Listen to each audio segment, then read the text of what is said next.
Music. It's everywhere. It's in our homes, our schools, the streets, the media, at work, our minds. It's with us at our happiest, our saddest, and everywhere in between. We share it, we receive it, we rave about it. It's become so embedded into our lives that it's needed to the point where we could list it as an essential. It inspires, brings hope, empowers, it makes you feel. It brings us together as one. Music comes from our hearts, our souls. We see our favorite people splashing out their emotions, their hardships, their happiest moment. Things they would never tell us, deeply embedded into their albums, their music. Music, it's everywhere.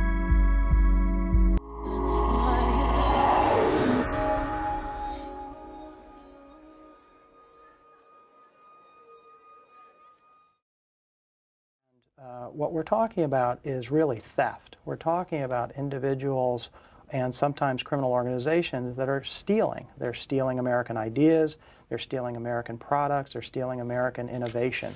And they're taking that and then selling it as their own, usually a shoddy copy, or if it's an electronic copy, of course, it's usually a camcorded movie or maybe a pirated song. And they're then putting that out, for instance, over the internet and charging money for it or accepting revenue for it. What we don't see is what happens after we press download. Artists who love their fans so much, who give their most intimate thoughts, aren't getting what they deserved. The people who worked so hard to make that song the users downloaded aren't getting what they deserved. Songwriters, recording artists, audio engineers, computer technicians, producers, publishers, not getting what they deserved. 10 years. That's how long it took for the internet and users who illegally downloaded music to drop music sales 47%. $14.6 billion to just $7.7 billion. Every year, users rob artists of $20 billion worth of music. $20 billion to those people who we put on our highest pedestals. $20 billion that artists don't have. $20 billion to a person who just gave their heart and full attention and dedication to a song you just downloaded. 70,000 jobs have been lost due to music piracy. 70,000 people who made music that you would break the law to get. 70,000 people lost the opportunity to make you music.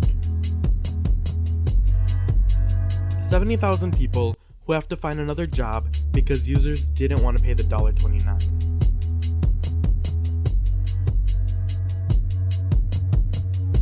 In 6 years, the world has managed to illegally download more than 30 billion songs. That's 4.2 songs per person. 91% of the links to music online are copywritten songs. The economy has lost $12 billion due to music piracy. Music piracy means that the artists you love have less money to make the music you love. In a recent interview, Becky Fischelson, current president of the Fond du Lac Community Theater, expresses to me what music means to her and how she sees music piracy and how it affects aspiring artists. She writes, "Music to me is an art. It is the heart, soul, talent, and time of a person. It's difficult to make a living in music these days unless you get a lucky break. That's why it's essential for everyone to support the artist and purchase music if they love it. Without funds, they don't succeed and have to resort to another job, making music less important in our lives."